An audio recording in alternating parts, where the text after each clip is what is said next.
intimidating. Oh, fuck yeah. Oh, totally. John is a good friend of mine, and I have a lot of respect for that guy. But I'm just, when you're around somebody like that, it's hard to be not intimidated by it, because he's a brilliant artist, you know. But he's amazing. Like I still, to this day, I'll be doing something and I'll think, well, John says, or John wouldn't do this or what, because he tells you.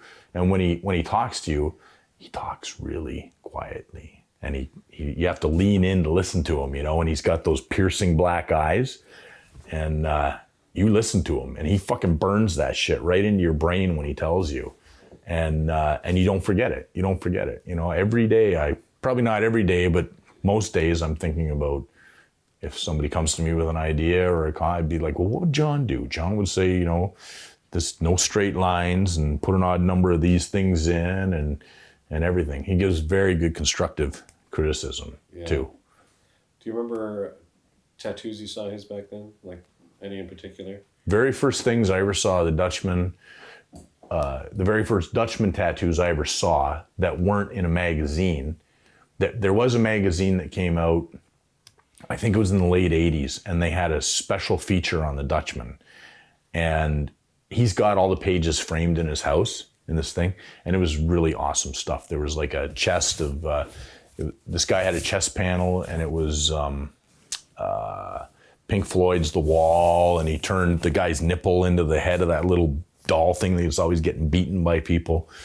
And there was just all sorts of crazy stuff. Beautiful colors, you know. He'd get these blues in, and I could never friggin' get blue to go into the skin the way he could. But the very first tattoos I ever saw his in the flesh, there was a guy who used to come into the Blue Dragon, and he had 2 chest panels, and they were just outlined, and they were Asian dragons. And they were amazing. They had all these scales on them. They weren't even shaded. They were just, and he said that John had drawn these things on and tattooed them, and we would sit there and look at these things and marvel at them. And you'd stare at them as if you could somehow distill some sort of method out of them by looking at them really hard and figure out what he was doing and how he did it. But we couldn't fucking do that stuff. We couldn't even come close to it, you know? And this guy used to say he was John's brother. And I asked John about it years later, and he laughed. It wasn't his brother. It was just some fucking guy that probably John, you know, he probably pissed John off, and John said, fuck you, I don't want to work on you anymore. And so he came back here, and, you know, it got him into a lot of tattoo shops, I'm sure. Yeah. But you know, John's work was heavily influenced by Japanese tattooing. He went to Japan, and he's known for it. But it doesn't look anything like the Japanese aesthetic. You know? No, it doesn't. It's it's Western Japanese. But it's no Westernized. But it's no mistaking it as being Japanese, you know, like it's... Oh yeah, she'll... She's, what do they call it when somebody wants to be attention, something or other? I don't know. She's a narcissist. Attention whore. It's all about her. At any cost. Photobomb, yeah, perfect, yeah. I found that really fascinating, and how that influence it's had on a lot of tattooing in Western Canada specifically, like the loose backgrounds and the softness, and like guys like Vinny and Carrie, you know, really embraced that. And everyone that worked with John, did that have an influence on the way you did it, or? John's westernized Asian tattooing had a huge influence on me. You couldn't help. If you worked with the Dutchman, you couldn't help be influenced by that. And he's influenced people all over the world with that stuff. If it wasn't for the Dutchman, tattooing would not be where it is today, you know? And there's very few people you can say that about, really, in the tattoo world. But he had a huge influence on everybody. It's just, you can't help but be influenced by him. And you're always kind of striving. Like with me, I would do something, and boy, if he praised it, I felt amazing, right? But not often would he praise it. Usually he would give you good constructive criticism, which really is better in the long run. You know, people can blow smoke or sunshine up your ass, but it's not going to really do you any good in the long run. You know, and he was always good at that. And he would explain why he didn't like what you were doing, or he'd take the time. Like, the guy's got the patience of a saint to do that. I mean, me, I would just say, fuck, man, you don't get it yet? Like, what's wrong with you? You know, but I can just ask my brother, he'll tell you. But hey. Those are going to look great. It's going to look like you got like... I was like, no, the some cat. kind of Tourette's or something. Or the stop second. the perfect clip with the cat walking in the back. Can you take some pictures? Yeah, hopefully she makes it on there. That would be awesome. It will. Can you pass that over to Debbie for me? Thanks. I can guarantee you that's a clip that's making. Do you guys want to go for dinner after this? Absolutely. Yeah, perfect. Perfect. Did you work with Dave Shore? Yes, I did. I did work with Dave Shore. I used to go, when I would come from London to go out west, I would go to Fat City and talk, see the guys and everything. Then usually I would go, I would either stop by Dave Shore's or the Dutchman's, one or the other. Depended. I didn't drive back then, so my mom would drive me around, and all those guys knew my mom too, which is funny. And she would always take them homemade pickles and stuff like that, like buttering them up, I guess. And the very first time I ever went to Dave Shore's shop, I was terribly nervous because I hadn't seen him since England, since probably like 1988, I think it was, or something like that.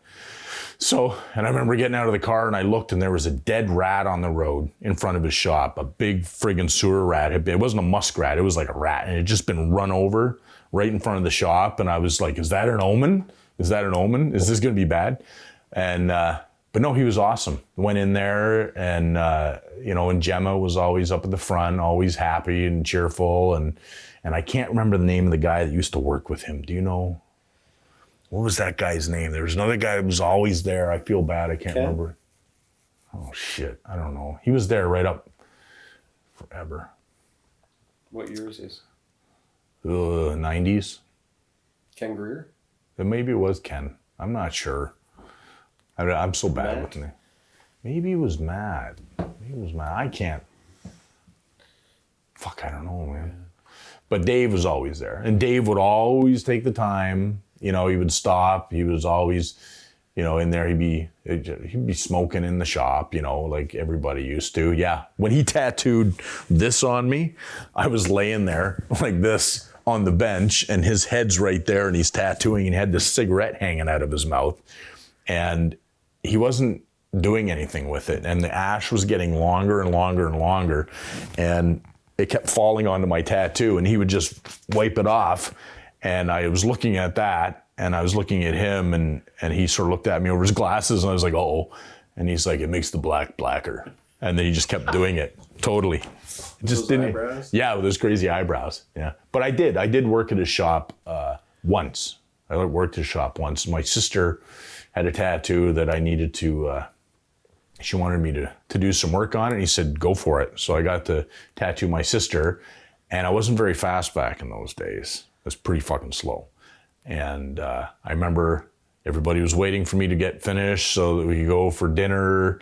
Everyone was hungry and they were all sitting there and it was like falling asleep. And finally I fucking was finished it. I just remember the anxiety. It's like, I got to get through this tattoo. Everyone's waiting. And it's like, but I can't go any fucking faster, But he was really good about it. He was always laid back. Like he was just, but you didn't fucking want to piss him off, man. Didn't want to piss the guy off. Had a reputation. Mm-hmm. He's internationally serious. He got wherever he went. Oh yeah. When Vinny and Carrie started doing body piercing at Fat City, he fucking, I don't know if he got in his car. He went over there and he had a serious issue with that. And they had this guy. What was his name? I can't remember. Jamie was his name. He always had black eyes and blood in his eyes from getting punched out all the time. But he was the body piercer, and he was there one day, and then Dave came by and expressed his opinion in a very powerful way. And then Jamie was not body piercing there anymore. There was but nobody was really into body piercing back then. That's when Fog had the place there, and Dave used to always go by and break his windows. He'd always throw bricks. I probably shouldn't say that, but he would always break his windows all the time. And finally Fog was just like, fuck it. I don't know. He put like bars over it or something. Anyways. He had those guys had I'll ask you. Paul Jeffries? Yeah. Nope. Be No. familiar with his work though, and the Big style. time.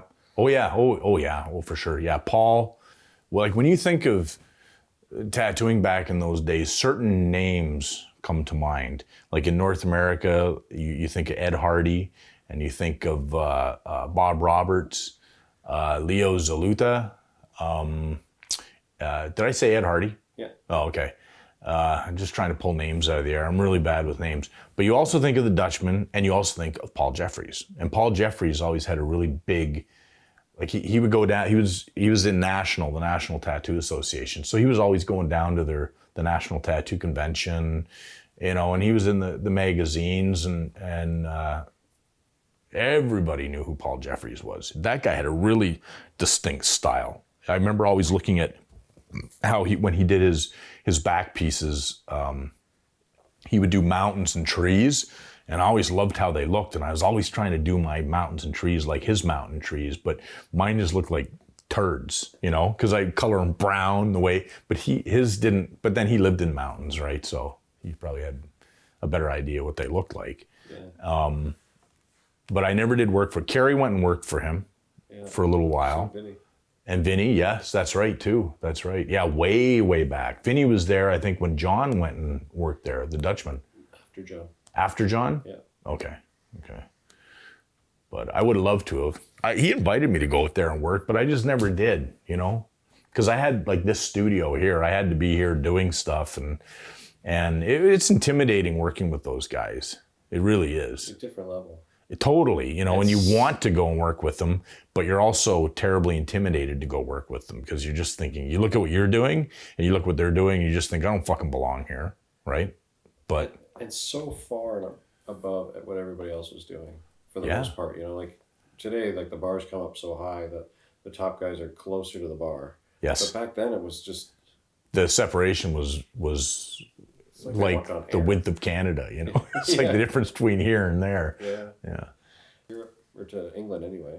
England and Germany, yeah. Did yeah. you see their influence on European tattooers? Because they did work over there quite a bit, those three guys. Oh yeah. I remember when I wasn't at the convention, but the Canadian Dave Shore and the Dutchman had huge influences on European tattooing. Dave Shore worked with Hanky Panky in Amsterdam, and used to do like a lot of their T-shirts. Those awesome fucking Hanky Panky T-shirts. Amsterdam and the Amsterdam Tattoo Convention, like all those just awesome, bold black and white graphics, like just the sort of T-shirt you wear, 20 years later, you still be wearing it, and it still looks good. I remember when Dave and the Dutchman were working together at the Amsterdam Tattoo Convention, they called themselves the A-Team, because there used to be a television show, you remember it, the A-Team, right? But everyone thinks Canadians go A all the time, like EH. So it was like the EH question mark team, the A-Team. And people fucking wanted to get tattooed by those guys so bad. And the Dutchman, like people were just clamoring. And at one point, Dave Shore got up and pulled some guy down off the balcony behind them where they were tattooing. I can't remember why he did it, but the guy deserved it, and just pounded the shit out of him, because he was just being an asshole. But people were actually fighting each other because they wanted to get tattooed by these guys. Like people were literally having fucking fist fights. Oh, edit that word literally. I hate that word.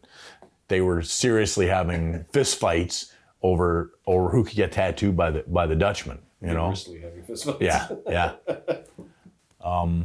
And they did. I mean, like you could probably count at that time on little more than one hand the artists, the international artists that were really sort of inspiring everybody and in essence guiding people through that inspiration. And you have the Dutchman, you have Philip Liu. You gonna say something? Oh, sorry. The Dutchman and Philip Liu and and Dave's stuff. Who were some of the other big ones from back then? Bernie Luther, bit huge. Like everybody, there were just certain artists out there that were like lightning rods, and everybody they couldn't believe the fucking work they were doing, and everybody wanted to tattoo like them and be like them, you know. I remember Kevin Shercliffe told me once. Kevin Shercliffe was an awesome tattooer. He was also another big, huge influence to me. He used to tattoo in the Midlands. He told me, he said, Mike, he said, just look at Bernie Luther's stuff and take from it what you like and then leave the rest. He said, you got to do your own thing because you're never going to get anywhere if you keep trying to do what other people are already doing, you know? And it was good advice too. There's certain guys back then, just, you know, they give you a little bit of criticism, and the criticism tends to stick with you more than the praise, really. It's good.